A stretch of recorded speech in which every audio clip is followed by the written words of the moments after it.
families in need. In return for making these crucial investments, the UK asked for a commitment from local communities to help close the gap between low-income children and their peers. Now, over the years, as many of you know, those investments haven't been sustained, and meeting the goal is increasingly unlikely.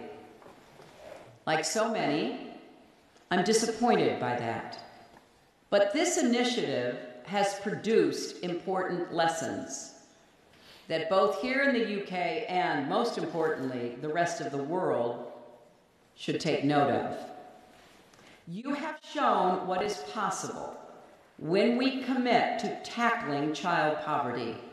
What happens when the issue of child poverty is moved to the front of the line, and what happens when it is not?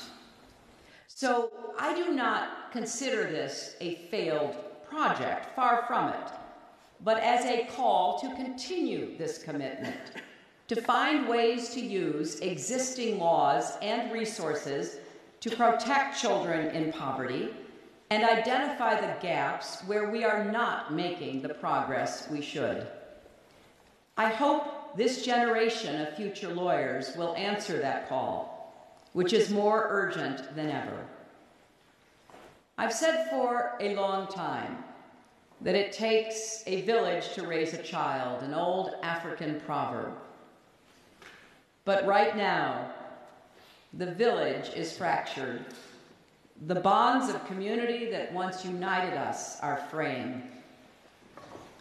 Too much of our current discourse on both sides of the Atlantic is dominated by a zero-sum view of life, which argues that if someone else is gaining, I must be losing.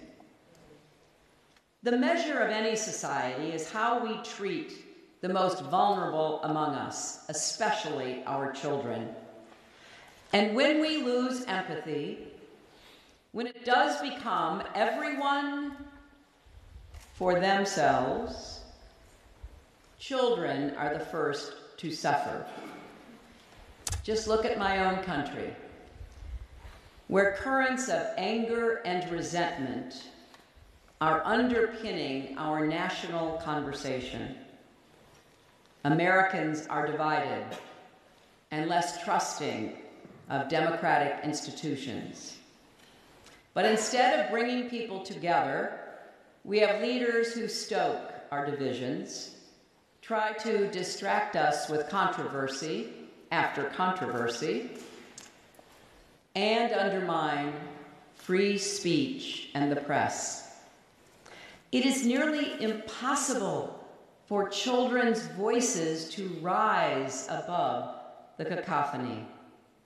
And it is no coincidence that while politicians in Washington were arguing over protests at sporting events and cavalierly alluding to nuclear war, one of the first things to fall through the cracks was children's health care.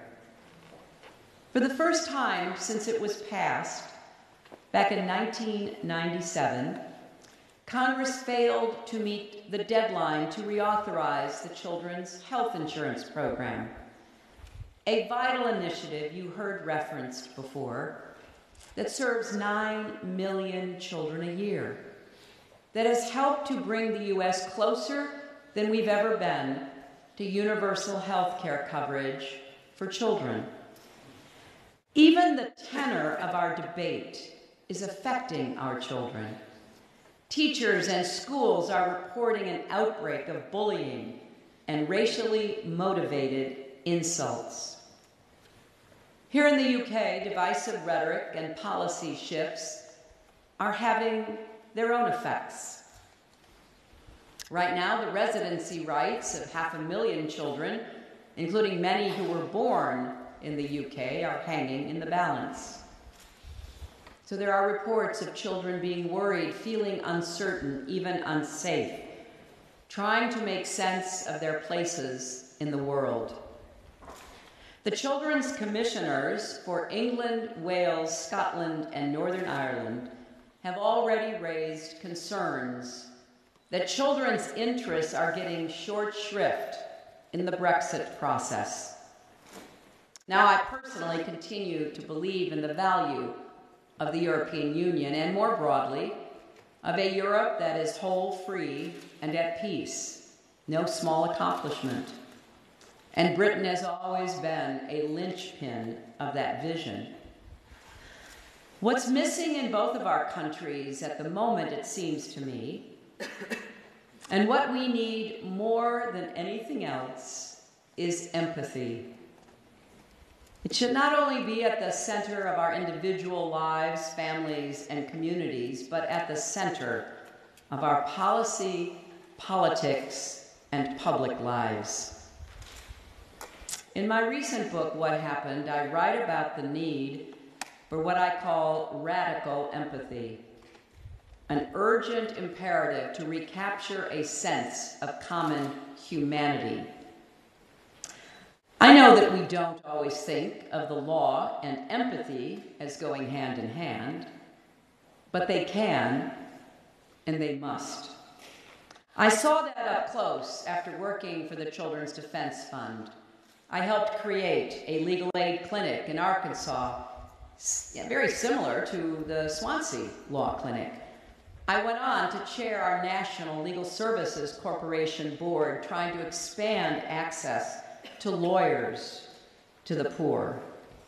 And throughout my career as a First Lady, as a Senator, as Secretary of State, I have seen how empathy can inspire people to reach across even the toughest divides, to search for solutions. I saw that up close and very personally in Northern Ireland when I worked with the women there during the peace process. I got to know them on both sides of the sectarian divide. Women like Joyce McCartan, a Catholic mother whose 17-year-old son had been shot dead by a Protestant gunman. But Joyce refused to retreat into anger and grief. Instead, she brought together a group of Protestant and Catholic women, mothers and grandmothers, to a safe house where they could talk over cups of tea. On one of my trips to Belfast, Joyce invited me to join them. We sat around a small table at a fish and chips place, drinking tea out of an old, dented aluminum teapot. And as we sipped our tea, the women told me how they had worked together for years and found, as women can, they had more in common than not. They may have attended different churches on Sunday, but they all worried when their children left for school each morning, or their husbands went out for the night. The deep-rooted causes of the violence marked all of their lives. And in the end, for them and for so many other women across Northern Ireland, love of family ran deeper than calls to hatred.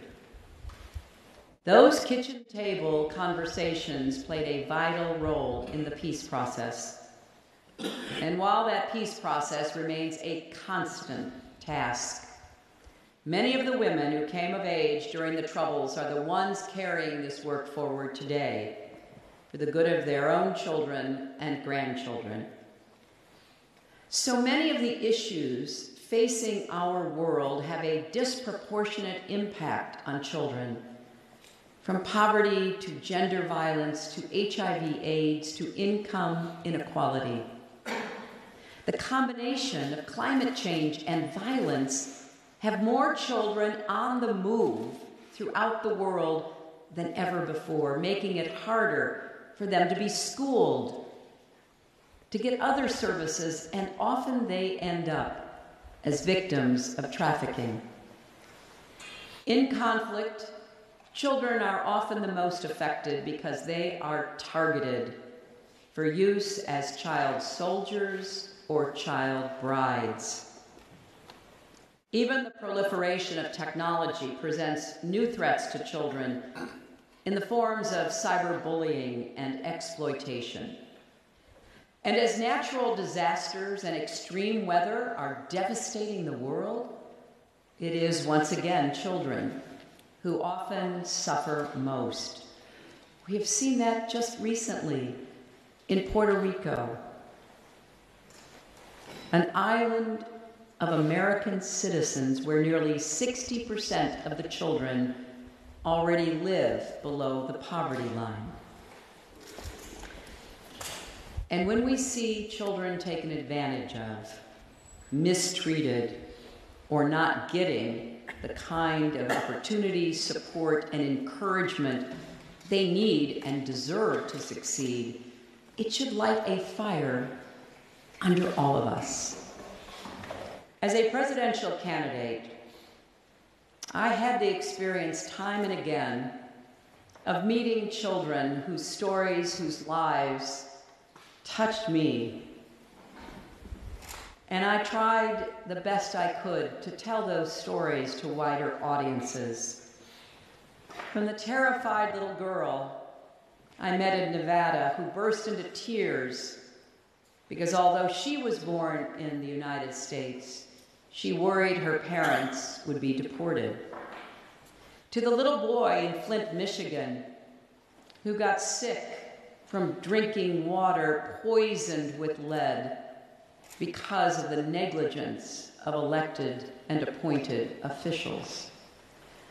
When I picture their faces and those of so many others, I have to ask, where is our empathy for these children? As we look to the future for both our countries, taking into account what's best for the next generation, this is not just a nice thing to do. It is both right and necessary, because when we fail children, we fail ourselves and we fail as a society. When we help to lift children out of poverty and disease and conflict and help guarantee they receive a good education and health care and support, those investments pay off for all of us. Here at this law school and at the observatory, you are a guardian of democracy for young people, ensuring that their voices are heard and their rights are protected. In just a few short years, law students from this school will be working alongside students in computer science and engineering, diving into research and analysis in the new research suite. The campus is designed specifically to convene the public and private sectors, NGOs and businesses, law firms and tech companies, and integrate them into the daily life of the school. No institution that I know of in the world right now is better positioned than this law school to harness the very forces that threaten children's safety, like globalization and technology, like climate change and conflict, to search for, find, and implement new solutions. I'm pleased that the observatory already brings together schools in the United States and around the globe in a network of cooperation, and I hope more schools will join these ranks. This must be a global movement, and its hub can be right here in Swansea. As we take on the vital task of transforming the position of children within society, we can't just work on behalf of children, we have to work with children and young people. Young people must be given the opportunity to stand up, their voices to be heard, advocating for their own rights. Again, I think of people, some of whom we know, some of whom I have had the privilege of knowing, like the 10-year-old girl in Yemen, forced to marry a much older man. She made headlines, leaving that home, finding her way to the court, sitting for hours looking for someone to help her until a woman lawyer saw her, asked her what she was doing, this child in the court. She said she wanted a divorce, and the lawyer helped her receive it. Her courage helped to shine a spotlight on the continuing practice of child marriage, which has gotten so much worse because of the movement of refugees. And of course, we all know the story of Malala, the young Pakistani woman shot in the head by Taliban fighters for going to school, for speaking out against a system in which women and girls were not just second class, they were barely considered human beings.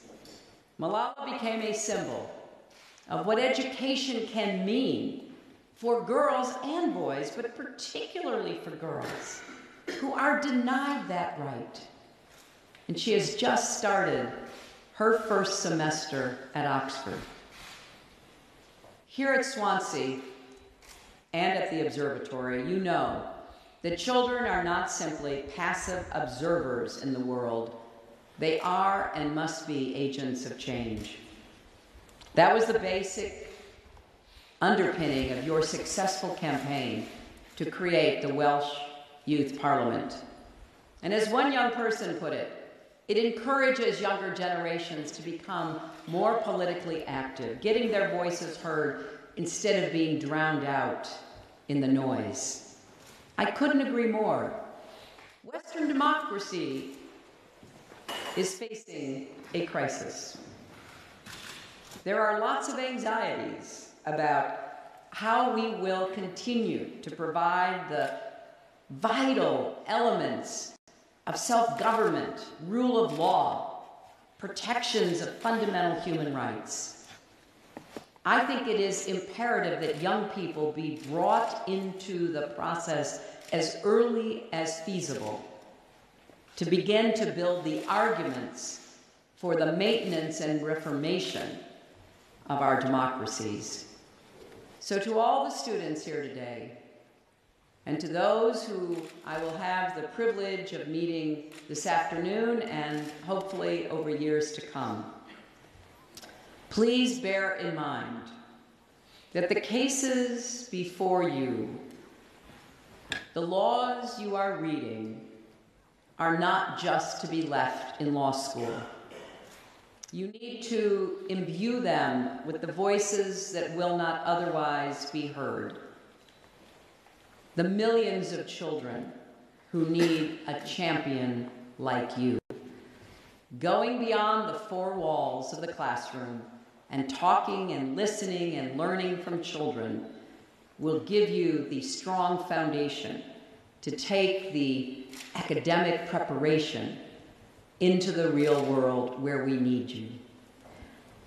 I hope that these principles that are underpinning the Hillary Rodham Clinton School of Law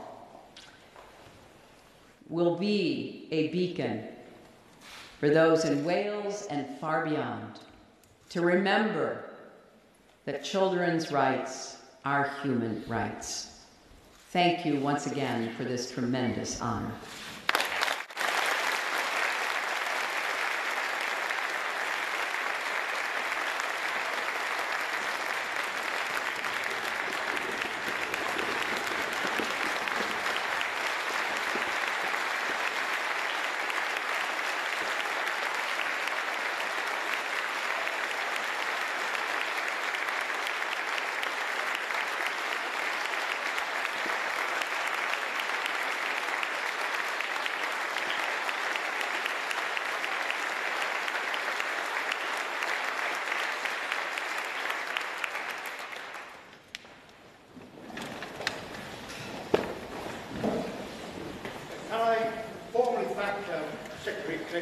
On delivering an excellent, inspiring, inaugural lecture as honorary fellow of Swansea University, and hope we'll be able to take up her offer. They'll be inviting her back many times in the future to talk to us again. Can I now invite Professor Wayne Thomas to read to us the poem of Dylan Thomas, The Hunchback in the Park.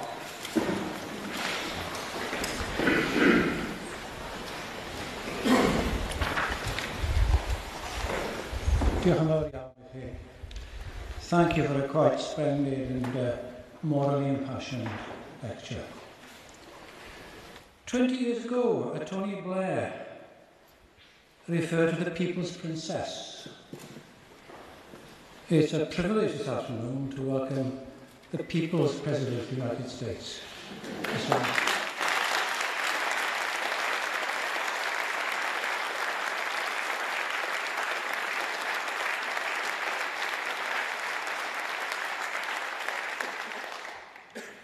It's also good to know there's one American, at least, who doesn't think the address of this university is Swansea, Wales, England.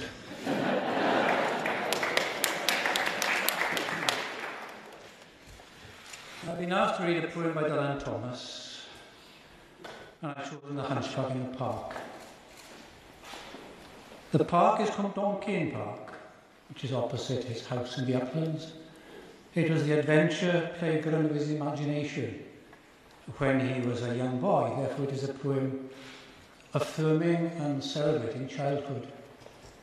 And as for the hunchback, well, in a sense, he's also that little Thomas who, from an early age, was, as certain children are, like that hunchback, very much a misfit, an outsider, an oddball, and a fantasist.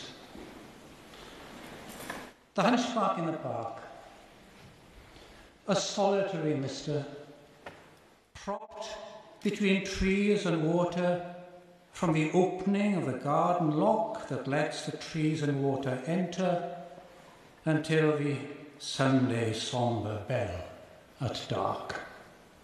Eating bread from a newspaper, drinking water from the chained cup that the children filled with gravel, in the fountain basin where I sailed my ship, slept at night in a dog kennel, but nobody chained him up.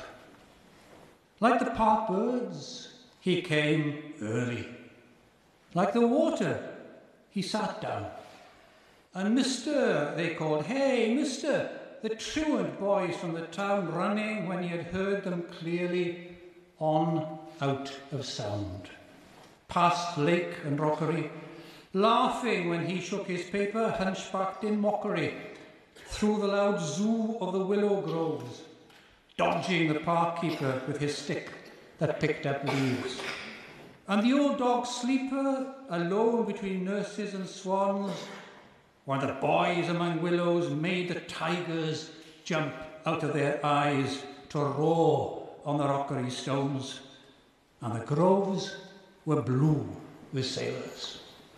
Made all day until bell time, a woman figure without fault, straight as a young elm, straight and tall from his crooked bones, that she might stand in the night after the locks and chains all night in the unmade park, after the railings and shrubberies, the birds, the grass, the trees, the lake, and the wild boys, innocent as strawberries, had followed the hunchback to his kennel in the dark.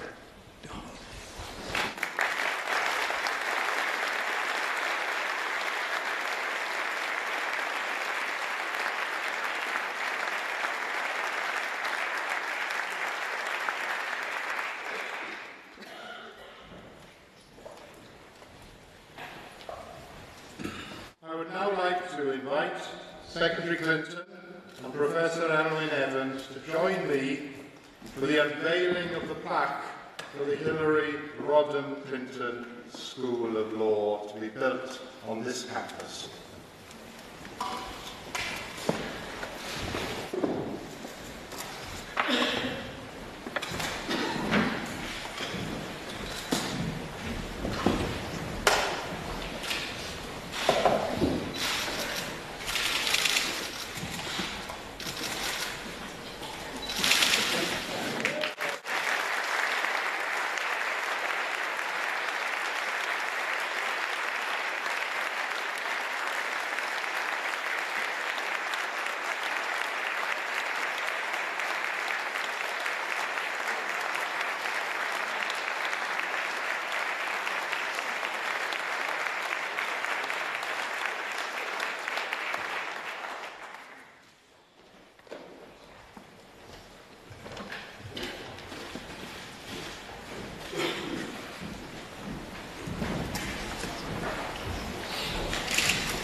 Well, today has been a joyous occasion for us in the university. An opportunity to celebrate the achievements of a remarkable global statesperson and to welcome back home a daughter of Wales. As I stand here in an auditorium filled with remarkable academics, some have joined us from partner institutions in the States, especially for this event, industrialists, business people, students, politicians, and those working directly on social challenges. I am mindful that outside this is an open day for Swansea University.